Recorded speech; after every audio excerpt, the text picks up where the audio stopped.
Hello and welcome to The Haunting Hour. This is where we explore true crime and chilling horror stories that will keep you on edge. Let's dive into today's tale. And a quick disclaimer. All images featured in The Haunting Hour are artistic depictions and may not represent real events, people, or locations. Okay, so imagine a place meant for healing. A sanctuary for those who served our country, a VA medical center. But instead of solace, a sinister shadow falls on the VA medical center. In Clarksburg, West Virginia, between 2017 and 2018, we're talking about a series of deaths. Seemingly natural at first glance, but trust me, there's a darkness lurking beneath the surface. These weren't sudden, tragic losses of, young soldiers. We're talking about elderly veterans, men in their 80s and 90s, most already considered medically stable and awaiting discharge. And yet they died, one after another. Yeah, that in itself is enough to make you wonder, right? What's truly unsettling here is the specific cause of death.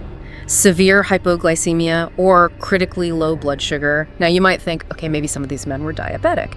But the chilling fact is many of them had no history of diabetes whatsoever. Wow.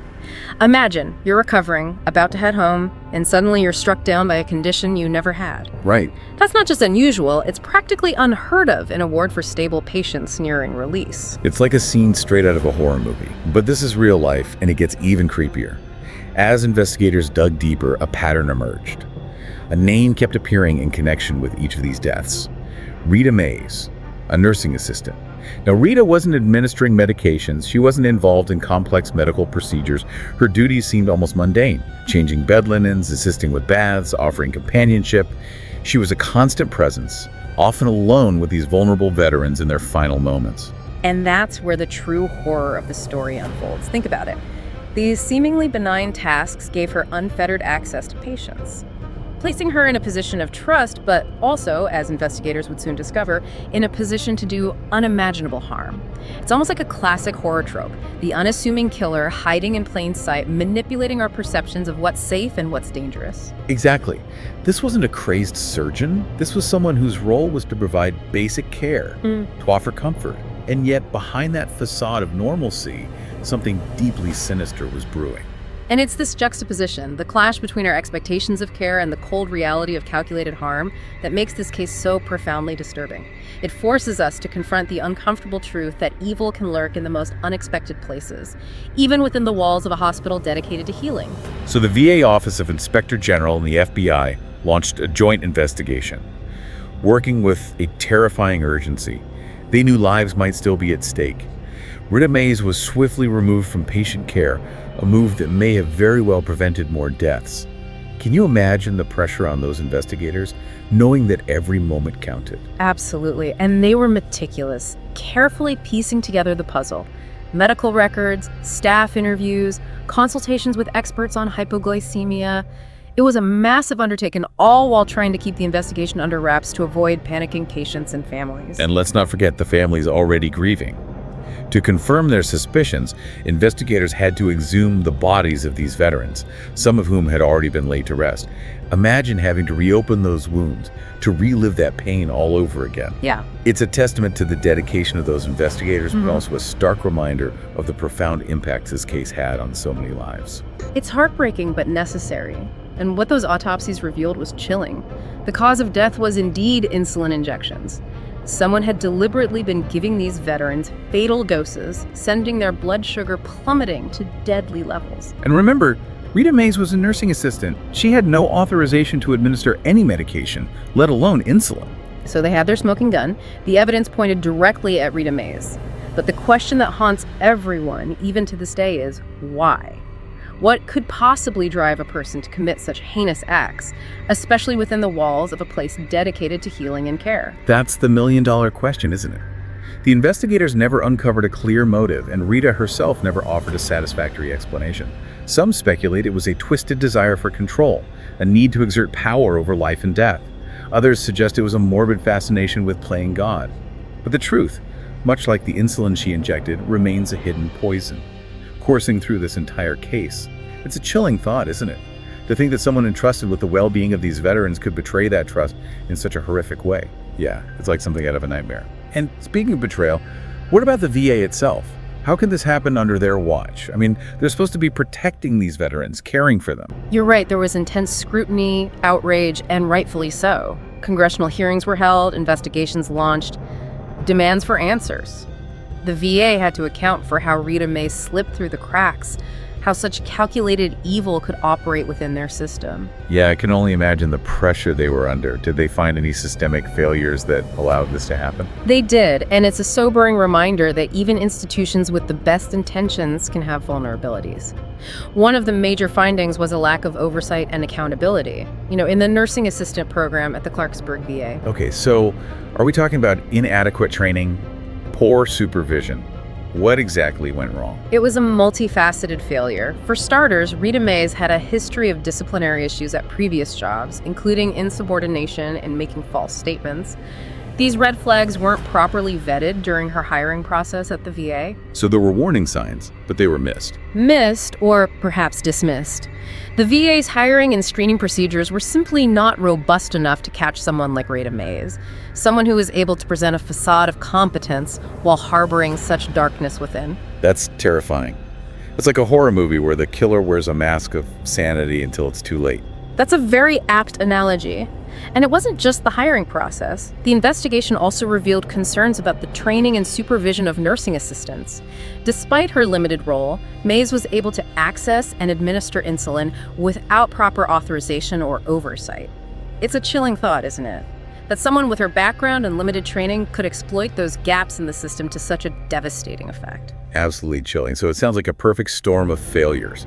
Inadequate screening, insufficient training, and a lack of oversight. Precisely. And there's another element that's equally disturbing: a culture of complacency.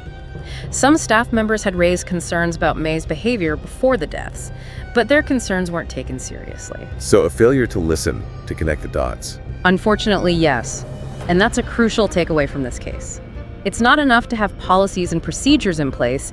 You need a culture of vigilance, a willingness to listen to those who raise concerns, even if they seem minor at the time. It's like those horror movies where people try to warn others about the danger, but no one believes them until it's too late. Exactly. And in this case, the cost of not heeding those warnings was tragically high. So what happened in the aftermath of the investigation? Did the VA implement any changes to try to prevent something like this from happening again? They did. In the wake of the scandal, the VA initiated a number of reforms, including stricter hiring procedures, enhanced background checks for all employees, increased training for nursing assistants, and improved protocols for medication management and security. Those sound like positive steps, but I wonder, are they enough? Yeah. Can you really ever fully safeguard against someone who's determined to do harm? That's the challenge, isn't it? There's no foolproof system, no way to guarantee that something like this will never happen again. But these reforms are a step in the right direction, an attempt to address the vulnerabilities that allowed Reta Mays to operate unchecked for so long. It's like trying to patch the holes in a dam after the flood has already happened. You can reinforce the structure, but the memory of the devastation remains. That's a poignant way to put it. And it speaks to the lasting impact of this case, not just on the families of the victims, but on the VA itself and the public's trust in the institution. Speaking of the families, I can't imagine the pain and anger they must have felt. Did they find any kind of resolution, any sense of justice? The VA has settled lawsuits with several of the families acknowledging their responsibility for what happened. And Reta Mays, of course, was brought to justice.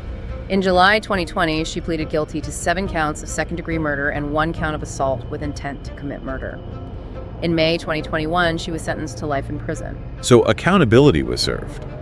But it doesn't bring back their loved ones. It doesn't erase the pain and suffering they endured. No, it doesn't. And that's the tragedy of this story. Even with justice served, the scars remain.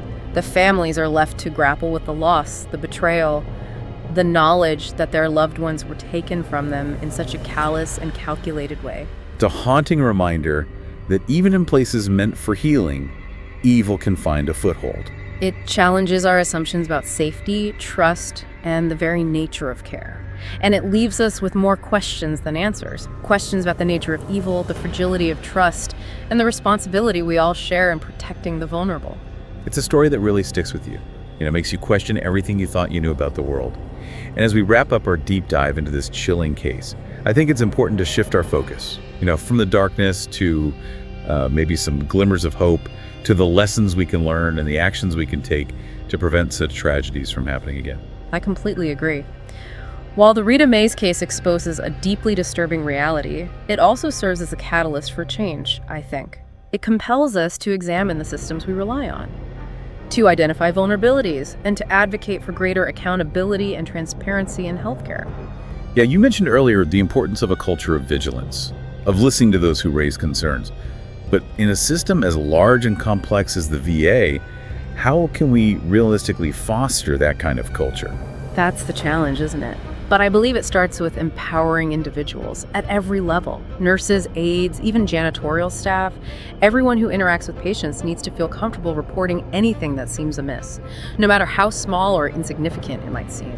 So it's about creating an environment where people feel safe speaking up, where their concerns are taken seriously and investigated thoroughly. Exactly. And it's about fostering a culture of open communication, where information is shared freely and concerns are addressed proactively, not swept under the rug. Right, that makes sense. It's not just about having policies and procedures in place, it's about creating a culture where those policies are actually followed and where everyone feels a shared responsibility for patient safety. Precisely. And that responsibility extends beyond the walls of the hospital. We as a society need to be more vigilant, more aware of the potential for abuse, even in places where we least expect it.